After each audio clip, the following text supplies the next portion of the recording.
This is how Märklin track geometry works for a Wye track on a model railway. This guide shows which turnouts and short tracks you need to balance it out. Here, we can already see all the required items, especially the turnouts. This is where the advantage of the Märklin C-Track with the center conductor comes in. In a Wye track, you normally get a short circuit because with two rail tracks, the positive and negative poles meet here. However, Märklin uses a center conductor, so that doesn't happen. You can see that very clearly again here on the turnout. On the back, you can also see the track number again, in this case 611 for the left-hand turnout. We now need 3 of those and several curves with radius 1.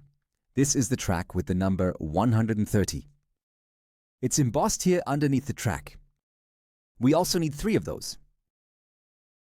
Now comes the shortest track from Märklin, the curve with radius 2 and the number 206. We also need 3 of those. Now, we just have to put it all together. Since the turnout goes to the left, we also have to curve to the right at the turnout, but in the opposite direction. Here we extend the curve to the right. The same on the left side. Now comes the short track piece again, followed by the turnout with the straight side. On the curved side, we add the curve again, and that is extended with the short track. And then we have the same situation again.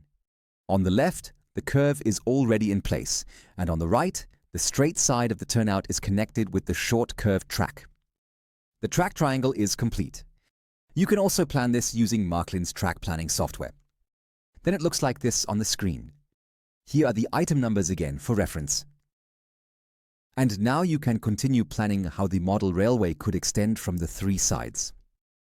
Have fun planning and building your model railway, whether on the carpet, hardwood floor, or a fixed model railway base. You can find building tips on Märklin's YouTube channel, and we're happy to answer any questions in the comments below this video.